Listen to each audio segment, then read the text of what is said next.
Hi, everyone. Hello, happy Sunday. Yes, and welcome to our Sunday Live. Mhm. Today, we are going to talk all about why some ports around the world don't seem to want to see us cruisers showing up. It's kind of depressing because we really want to go places. But anyways, we think we have a few ideas of why this is happening and all kinds of news about it. We want to talk to you about it too. So let's do that.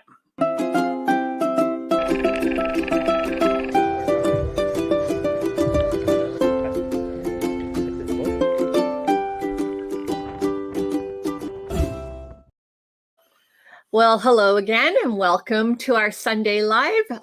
We are Jill and Jerry, the Cruising Canucks. Yes, and this is our Sunday Live that also shows up at a podcast on Monday mornings on Spotify, Apple Music, and on YouTube podcasts. So I know a few of you last week were commenting saying that you're listening to it on playback during the week. Yes. That's good to hear that you're making use of this. Yeah, we're trying to reach you out whichever way is convenient for you. So please, if you like the channel, you want to support us, follow us on all the different streams of social media, Instagram, Facebook, and YouTube. Yes, and we are only a couple weeks away from being on our next cruise now. So we have the pre-cruise planning starting to engage now. I have to go get a haircut at some point soon. Ooh. Yes. You have to try on clothes. To try on clothes. Yeah. So we can start packing. And hopefully that'll get started at some point this week. It's going to be a canard cruise. That means I might have to try on a lot of formal clothes before we get packing this time. So that's going to be fun. Do you have to wear more formal dresses or does it change for you? I'm just going to wear jeans and a t-shirt. Oh, yeah? That's what I generally wear, right? Usually wear dresses. I didn't know if you're going to have to wear fancier dresses or not. Yeah, I did buy some fancier dresses for the cruise couple. So yeah, we're in the middle of getting that ready. We are heading to Alaska, and it is full-blown Alaska season for the cruise industry right now. There are tons of ships and literally tens of thousands, if not hundreds of thousands of passengers on the ships heading to Alaska. Yes. And that kind of plays into what we want to talk about today, whereas that's happening around the world.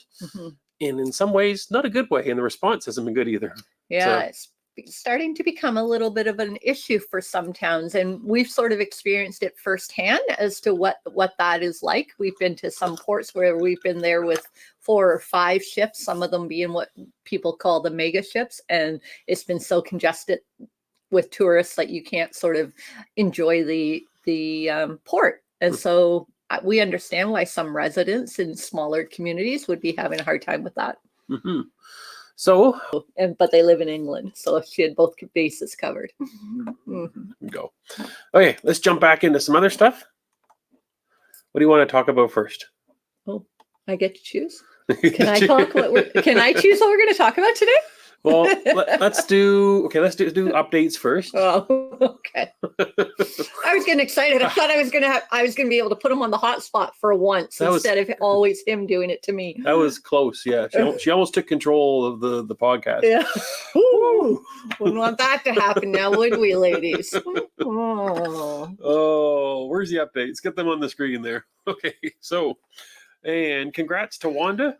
Oh yes. This earlier this week we did our award ceremony, our video for the level 8 luggage, and Wanda was the winner. And it's so interesting because it seems like if you want to win level 8, you have to move to the east coast of Canada. We've had, I think, 3 winners now on the east coast of Canada. Which is... for a while there we were having the west coast of the U.S., like California, Arizona, that area. Now it seems to be a lot of people from the East Coast, but anyways, nobody from the middle of the. I guess we had one winner in Ontario. Did we? Yeah, a couple cruises ago. Yeah, we did. So, yeah. So I don't know. Go figure. So there you go.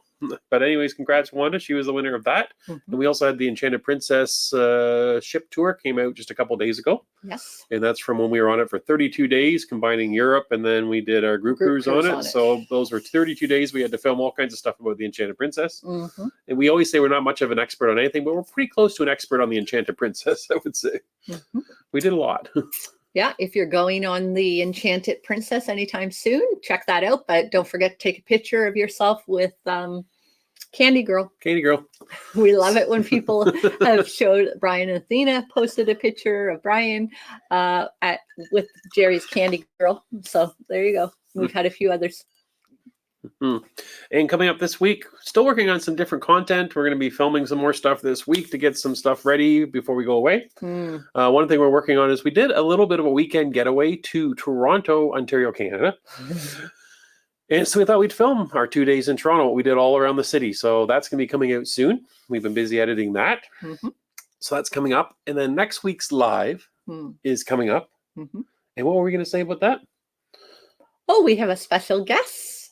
2 special guests joining us on next week's live. Yeah, and we thought that if we're going on Canard, we need to reach out and get some expertise from other vloggers that have also been on Canard. So we thought, who better than?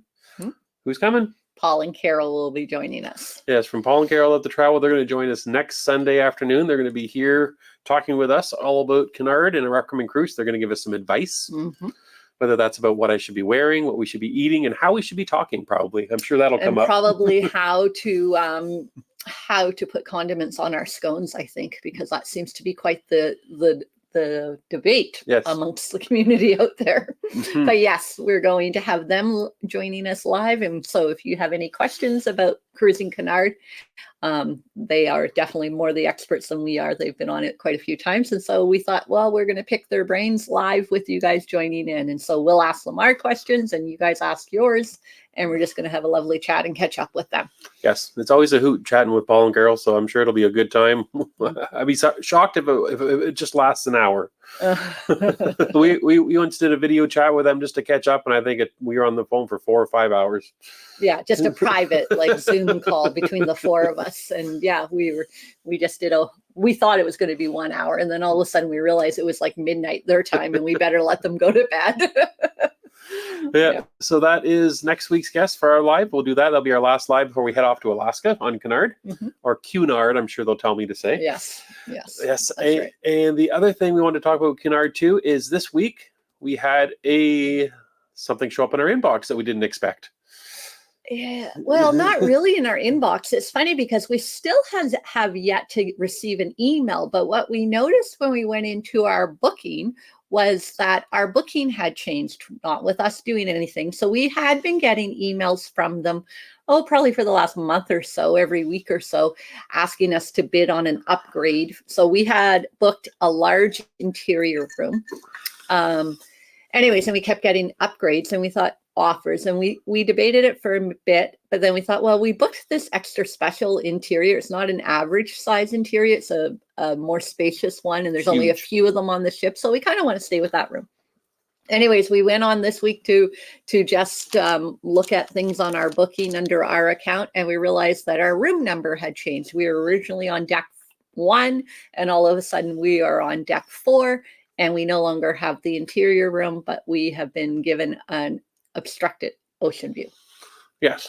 And to carry on with that story, we found out that we had been upgraded, and we originally thought maybe we should go back and see if we can get them to change it back to our original room, because we had this large interior one to show you how huge it was. We heard wonderful things about it. Right. It was on deck 1, which isn't our first choice, but we are traveling with over a dozen other people from our February group cruise decided to join us when they heard we were doing this cruise.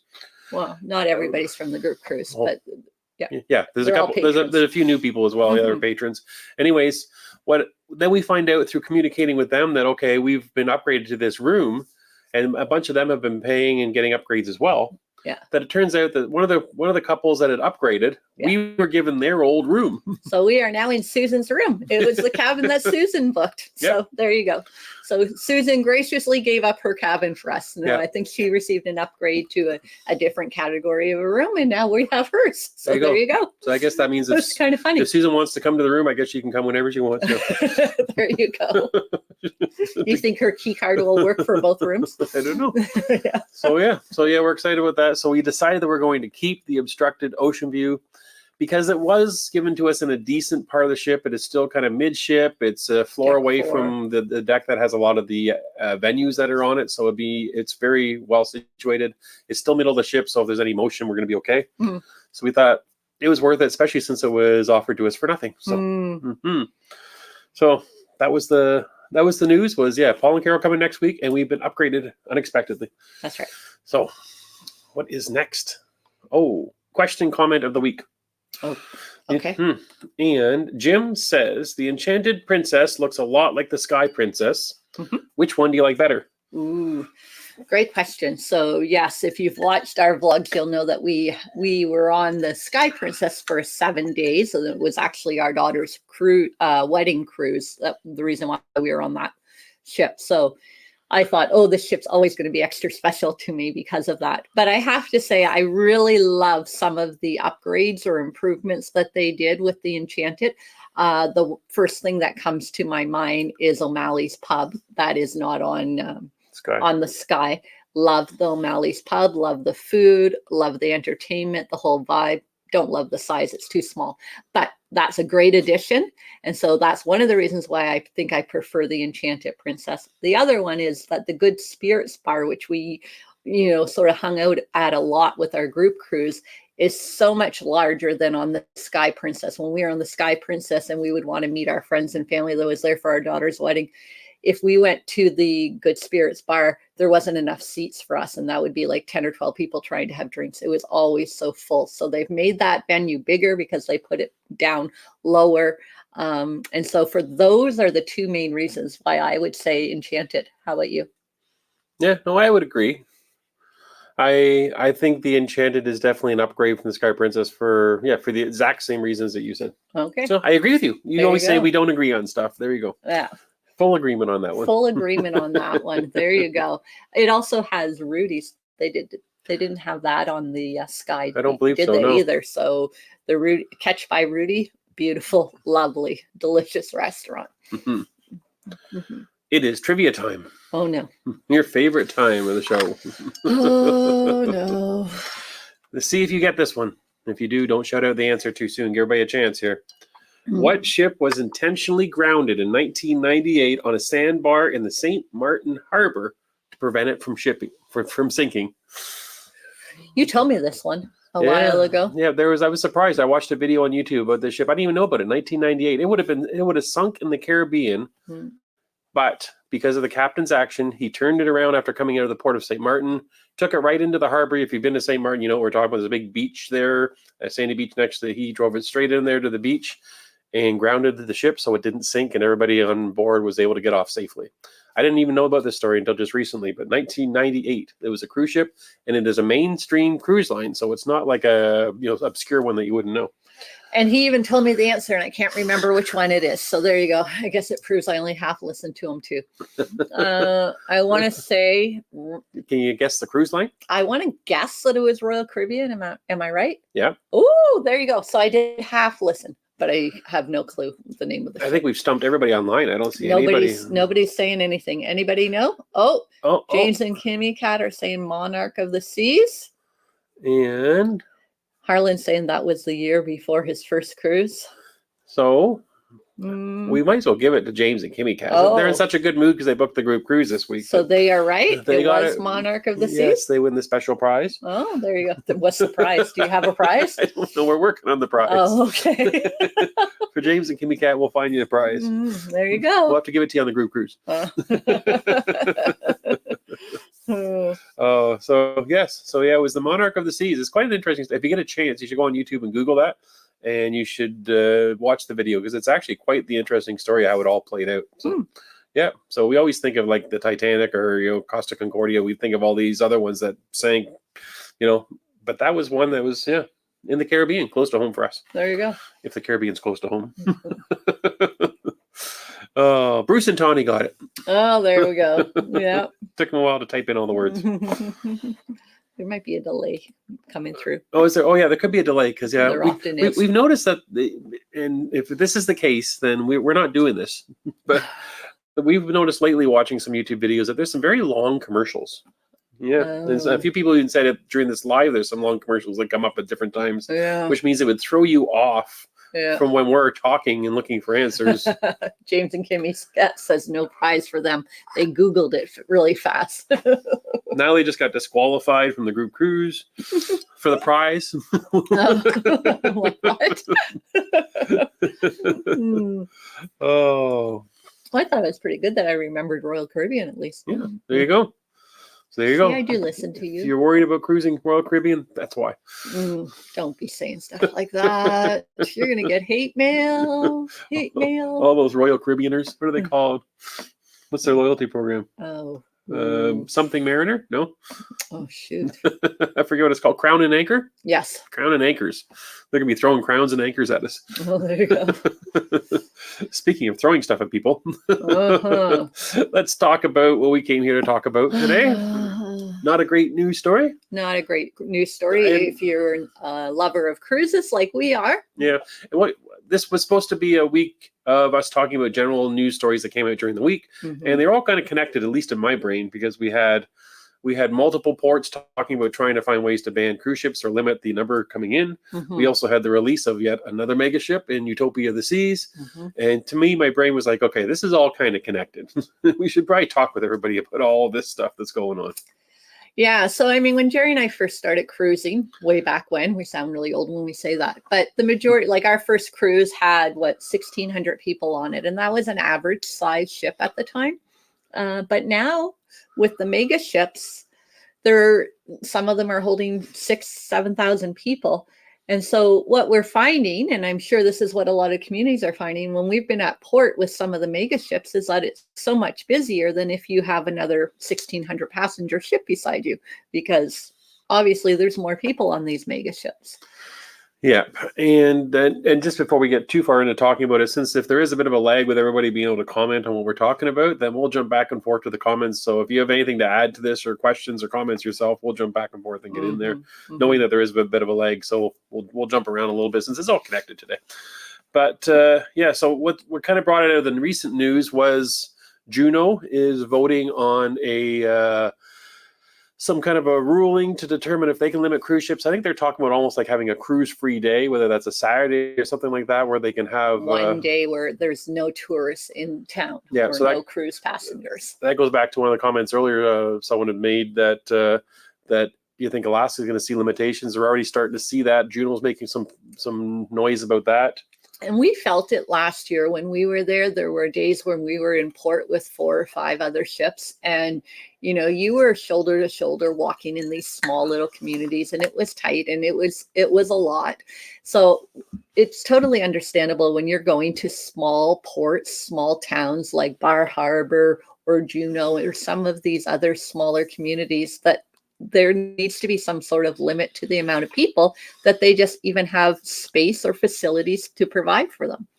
In other locations in the news this week that we're talking about similar things too was Barcelona and Greece. We'll talk about Barcelona first, because I think that's the one that a few people have already mentioned earlier in the live here in the comment section. Is there was actually protesters there at the cruise port, and they were using squirt guns, water guns to be able to squirt water at the passengers getting off the ship, or not just off the ship, but they showed passengers that had found some kind of outdoor dining venues, and they were being harassed by all the protesters. They were carrying signs. There was reports in the news that there was like garbage being thrown too, but so I'm not sure. But yeah, that's pretty. Like, I actually have a picture here. Let me show you the picture that was on the news about this. There we go. Where's the picture? There it goes. There you go. Tourists, go home. You're not welcome. This is a picture from the Barcelona protest right there. That kind of breaks my heart, because we love going to these places because these people live in these beautiful locations. We want to go there. We try to do what we can to help support. We know the cruise ship takes an awful lot of money when they do their own thing, but we try to go there and spend time before and after a cruise in places like Barcelona. We want to visit their local restaurants and give a little bit back, because it is so beautiful. So it's this back and forth, right? But I just want to be a little bit of devil's advocate here. I think with Barcelona, it's not just that it's overrun with cruise passengers. It's a very popular tourist destination for people that would just fly in and spend a week there. True. Yeah. Right. Yeah. And so part of it, what I was seeing and hearing, was a part of it is that they're having a housing shortage, like so many communities right now. And they're saying they don't want the Airbnbs being rented out to tourists. They want those to be rented apartments for people to live in, permanently.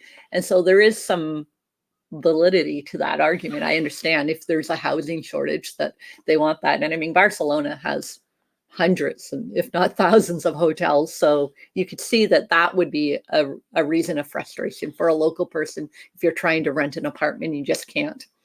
What I was a little bit surprised about was CLIA's response. CLIA is the overreaching entity for the cruise industry.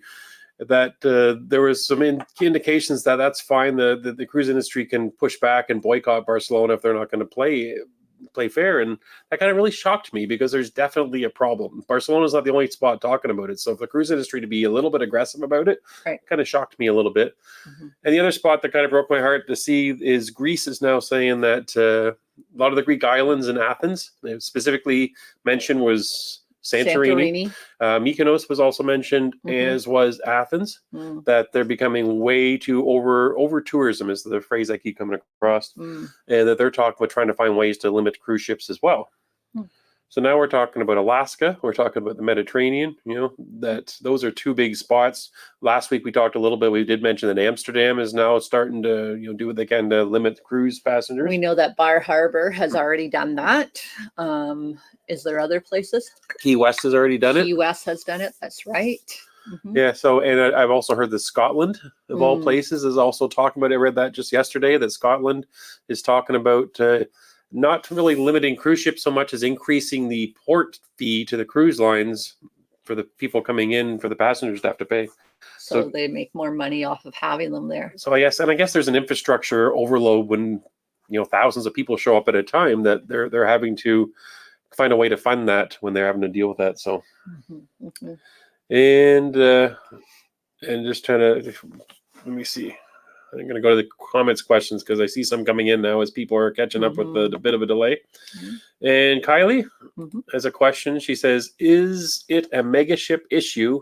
If cruise lines keep to smaller ships, do we still have a problem with cruise tourists? That's been the debate in our house. I mean, obviously, we're not in the inside of the cruising community planning it at head offices when they're talking about what they're doing. But that's just sort of like for us who has been cruising for upwards of 20 years now. We've seen that it changed. When we first started cruising, it wasn't strange for us to go to Cozumel and see a half a dozen cruise ships there. But they were all, a third of the size of what they are now, or not all of them, but, So there is, obviously, if you're doing the math as to how many people are able to be on a ship now compared to what it was 15 years ago, it's definitely, you're getting more people into a community at one time. Yeah, originally when this started making news, I think back about 5 years ago, just before the cruise stoppage, there was some noise being made about the cruise industry and about pollution issues was one thing that Europe was raising, is the issue of pollution. Of course, we already had word in Venice about problems in Venice. We had the ship colliding into the port in Venice. There was some bad news stuff from the cruise industry. And that kind of started this whole idea of, can we stop cruise ships from coming to places we don't want them? Right. And so that was already kind of in the works before we really had the latest mega ships, although at that time they're already starting to get way too big, in my opinion. But I believe part of it is a mega ship problem. When you look at the stats, I believe Clear was reporting that I think in the next 5 years, there are 37 cruise ships planned to be built. And I think the numbers that I saw when I broke it all down was over 30% of those were what I would call mega ships, over 4,500, 5,000 people. That, I think that's a concern for everybody involved in the cruise industry, including at least us as passengers. Right. Where does it end? That's are we going to have an entire world full of cruise ships that are only over 5,000 people when the older, smaller ones, which seem to be the only ones that are small, are being mothballed and phased out? Yeah, a few years ago when Norwegian started releasing Viva and that line, they had them a little bit smaller than some of their bigger ones like Breakaway, and they're like, oh, here's a cruise company going the right way. They're not making them mega, they're making them still more manageable and nice. But then they went and changed their mind and started making them bigger again too. So we're not sure. Right. And I'm just seeing Rock Doc says that booked on the Queen Victoria to go from Trieste to Barcelona on August 25. Wonder if we'll be going to Barcelona by then. I hope so. We have a hotel and flights booked. And I guess two comments about that. One is that Bar Harbor, they've already introduced a restriction of people cruising there, but they did grandfather it in that cruise ships that were already planned to be there before they changed the rules were still allowed to come in. Right. And the other thing that comes to mind there is that in Barcelona, it's a little bit complex because they've got two issues there. They've got the issue of ships that start and end there, which they consider a different issue than the ships that come in just for the day and drop tourists off, and then they leave again in the evening, kind of as a port stop. So what they're talking about doing is just stopping the ones that come for the port stop. Am I correct with that? They're thinking that, but that, which is an odd one to me, because if the problem is about housing, then that doesn't really stop that problem of people coming in to stay before and after the cruise. That's true. But they're saying that ships that are embarking or disembarking from Barcelona will still be allowed. But they're trying to limit the port ones that are just there for like 8 or 10 hours a day. And what they're also doing is they're reducing the number of ports that are available for ships to stop at. So there'll be less spaces available. So cruise lines will have to be more creative in how they manage to fit Barcelona in. Okay. So, but I don't see in 2025 it being something that's going to make a difference. I don't know. I don't think so. If I was trying to answer that question. Right. You're looking at Kylie's question? Yeah, so she said, can we have a head count per port rather than a straight cancellation? Cruise ships can schedule and look at more sea days to accommodate the restrictions. So that's kind of what Bar Harbor did, right? They said a maximum of 1,000 passengers a day. So they didn't care if you came on a 6,000 passenger ship. They're only going to let 1,000 touch land. So yeah. Interesting. Can you imagine that? Yeah. You're on a ship with 5,000 people, but guess what? The first 1,000 to get a ticket get to go to land tomorrow. Yeah. Chaos ensues. Well, I'm sure it would be. Yeah, they can't do that. But yeah. Anyways, but yeah, that's what some communities are saying. I mean, and the reality is the size of some communities can only accommodate a certain number of people with washrooms and restaurants and the things that you would need for a day in port. And Trish and Eric are saying that the Caribbean ports are getting bad as well. They've had 20,000 people in St. Thomas one time they were there. Wow. So yeah, that's like, just imagine like those little communities. Yeah. Well, and that's what we have been noticing with Costa Maya for the last few years. I think the last 3 times, I know 2 for sure, but it might be 3 times that our ship went to Costa Maya. We didn't even disembark because we went outside and looked around and saw 4 or 5 ships and 2 or 3 of them being mega ships and thought, no, we know how tight that port is. We're not even going to bother because it's not enjoyable for anybody really. Yep. And so one of the things that always comes up from people that cruise is they say, oh, hold on, we're doing you a favor because we're bringing money to your economy in your port. Right. We hear that all the way from the cruise industry. In fact, Clee has a stat saying that every person visiting a port, the average number is they will spend $100 per person at that port. That is refuted by a lot of the ports. A lot. Specifically, Norway has refuted that number, saying that number is closer to 25, 23, something like that. Dollars? It was per person. So that's a huge discrepancy. And Norway also said that 40% of all passengers don't even leave the ship on average. So there's 40%. Yeah. Wow. So almost half is what Norway was saying don't leave the ship. So I guess the problem is, that's kind of an interesting one to me because there's less money going in.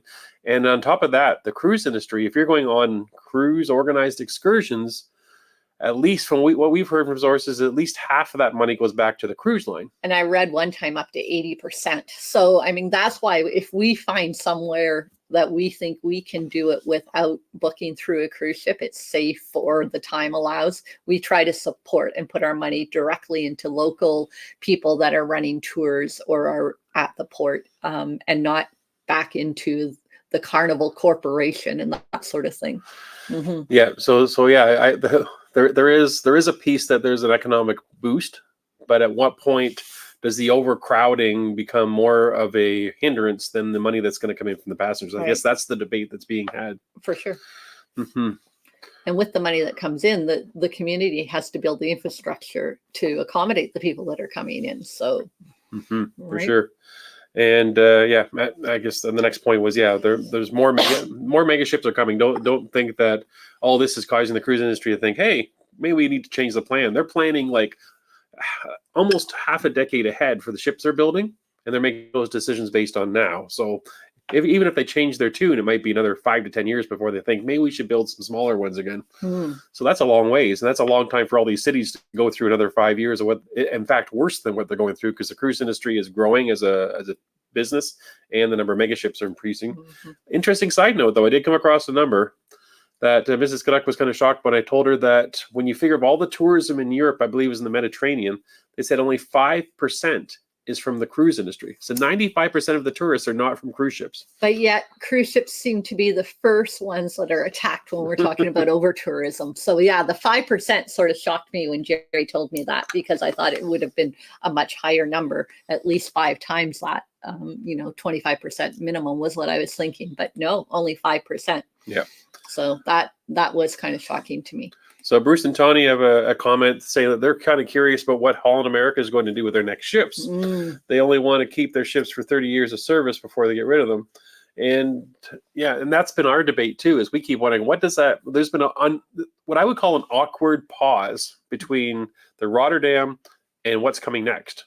That I think everybody's wondering, why is Holland America delaying? Are they delaying because of they aren't sure if their audience will support a mega ship? Right. Are they delaying just because, for whatever reason, they're pushing other cruise lines like Princess and Carnival right now, because it is part of the Carnival Corporation, Holland America? Right. Because they don't have a new ship in the plans that they've released anyways, that we know about.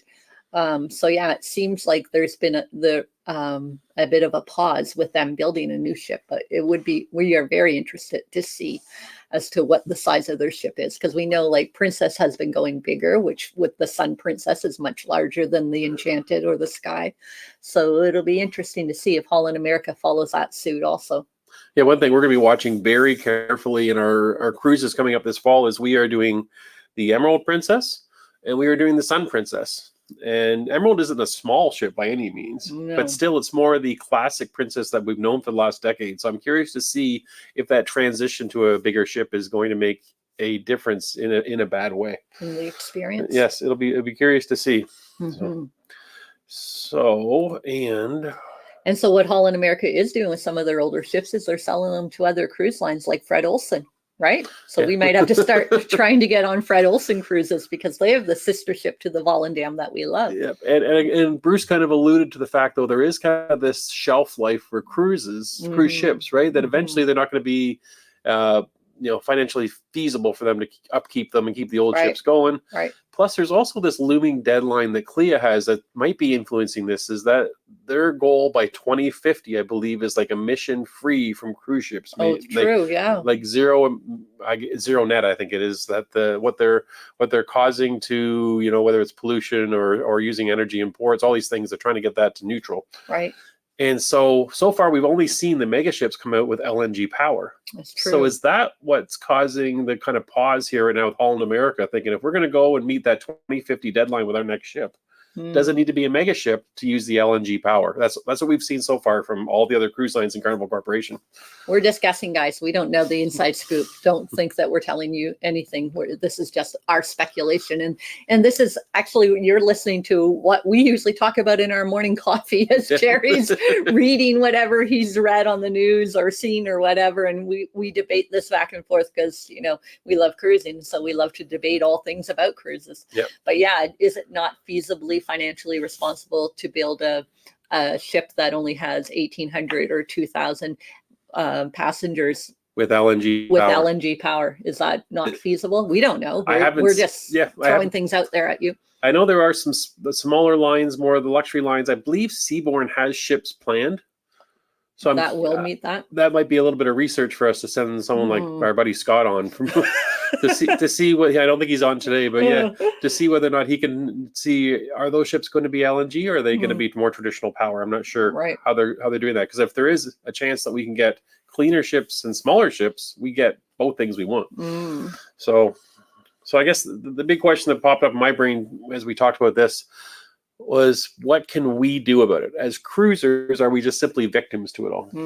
So do you think you can do anything about it? Are you going to change Carnival's mind? Well, I mean, the only thing that we can do about it, and I don't know if it works or not, I feel like it works, but we can mention these things in our comments, in our reviews on cruise ships, and we can also spend our money accordingly and our vacation accordingly. So, a lot of people have asked us to get on some of the newer Royal Caribbean cruise ships, and we've played with the idea. We even looked into it a few times, but I'm like, I want to put my money in something that I know that I love. And so, when we were looking at doing a Royal Caribbean last winter when we were booking things, we ended up booking the Volendam. So we went total opposite of going from the mega ship and booked one of the smallest ships or the smallest we've ever been on, and loved it. So, I mean, I guess that's the only thing we can do. Yeah, I think a future of sustainable cruising is something that has to meet all the needs, and one of them it has to meet is the environmental needs and pressures that are out now for cleaner ships. Yeah. But also, there's a new need, and that's what this is all about today. And that need is about what is the impact on the ports? What is feasible? How can we keep cruising happening around the world where we're not going to overrun these ports to the point where they don't want cruise ships? Right. So we need smaller ships, or it needs to be regulated better as to how many are allowed to go into the ports. Something has to happen there. Right. And, and also, what do the passengers want? Right. Do people want to be on a ship with 6,000 people? I don't know. They want the benefit of all the features that come with that. They want all the different type of restaurants and all the different things that are on the ship to do. Right. Some do. Yeah, for sure. I mean, we were quite willing when we went on Holland America's Volendam. We went on it with the mindset that it was going to be much smaller than the Rotterdam or Nieuwstandam or Koningsdam that the Pinnacle class ships that Holland America has. We knew it was going to be smaller. And so we thought, well, we knew we were going to lose the Asian restaurant that they have on the Pinnacle class ship, the Tamarind, which we love. But we were willing to give that up to have the smaller experience. We were willing to give up the Dutch cafe to have the smaller cruise experience. So yeah, you do sort of have to, you're going to have more options for things on larger ships perhaps, but you'll have a more intimate experience, I guess. Yeah. And John has a very interesting comment here. Okay. John's comment is the comments you leave will have very little effect. So us just making comments on the surveys, but what you buy will have an incredible impact. And I agree. And I believe that our tourist dollars, the money we spend on all these cruises and hotels and everything else, that they'd have an impact only by the choices that we make and where to spend that money. Where we put our money. So if we spend our money on cruise ships that have 6,000-7,000 people, then they're going to keep building them. That's true. If we spend our money on ships that are smaller, then we're going to give the signal to the cruise industry that we prefer the smaller ships. Let's see some more of those if you want to sustain that part of the industry. And a large demographic of people that are cruising are retired and they have the money to spend and go on cruises. So, we'll see if that can have an impact. Right. Because the people we talk to, maybe we're because of the world of the type of cruises we do, we run into a lot of people that keep saying to us, small ship. They're not saying, hey, mega ships are great. But there are people that's all they do. That's just not the group of people that are following us because we haven't been blogging them. There are obviously they're very successful and very popular because they're making them. So it's kind of like we're talking to the choir here. It's what know. And Peggy raises that point. She says, unfortunately, there's a lot of people who love the mega ships. There are for sure. Yeah. And I think probably if I was cruising with teenagers, I'd probably be very happy to be on a mega ship with them because I know they'd be entertained and have stuff to do and they're safe on the ship and all of those reasons. We've had lots of friends and family that have said, I'm traveling with a 14, a 16-year-old and an 18-year-old. What ship should I go on? And I keep saying, try Royal Caribbean. I think that's the cruise line for them.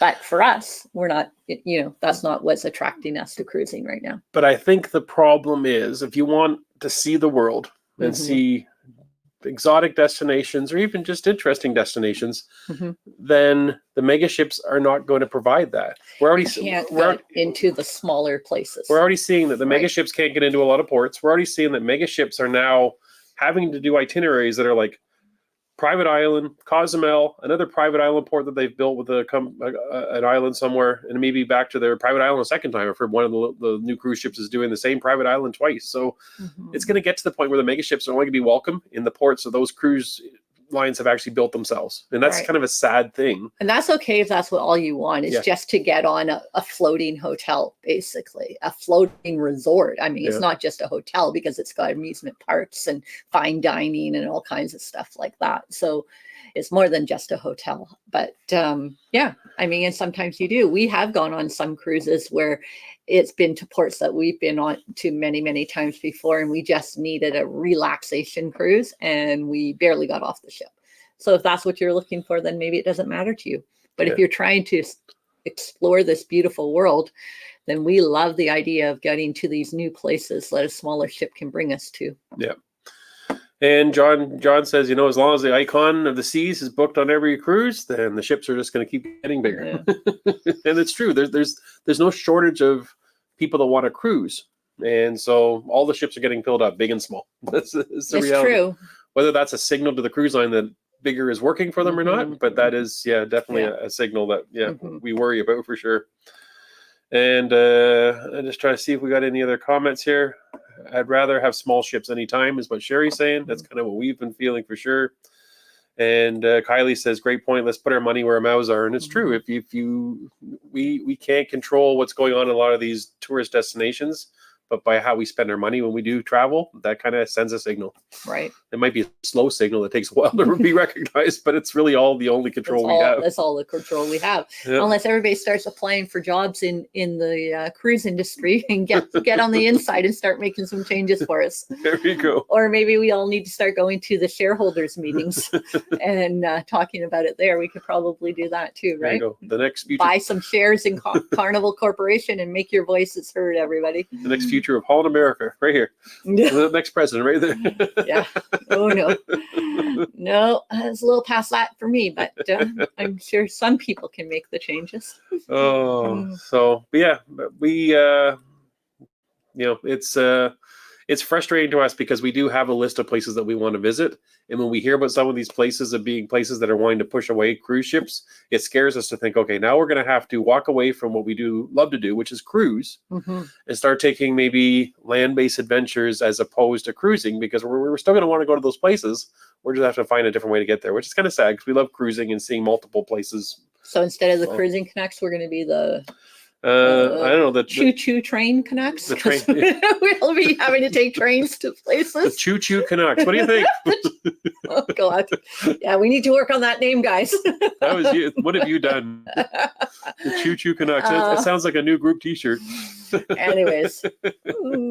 Yeah.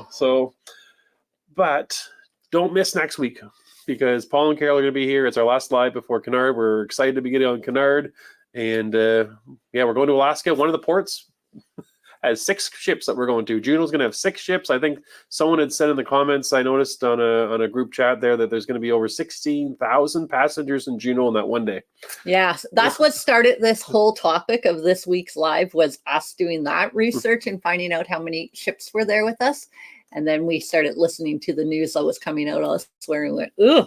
Yeah. Anyway, so 6 ships. Yeah, that's a lot. We're told that we don't have a dock. We'll be tendered in, so it's going to be it's going to be a day by the time we get tendered in, right? So we'll let you know how that looks for sure. I just see I'm laughing at a few comments coming in. The trains, planes, and auto Canucks. Planes, trains, and auto Canucks. Thank you. Peggy is saying the traveling Canucks. The traveling Canucks. So far, nobody is saying choo-choo Canucks. Go with that one. Yeah, no. I was trying to think of something started with a C. That's sorry. It's your love of trains coming out. You love those trains more than you let on. Oh, what have we done? Okay, well, we're going to run now and come back next week. Paul and Carol will be here with us, and hopefully you will too. And we're going to have one last chat before we head off on our first ever Cunard cruise. And Esther, thanks for joining us a little bit late, but continue enjoying your Norway experience. For sure. Have a good week, everybody. Take care. And please hit the likes button, subscribe if you haven't done so. Bye for now. Bye.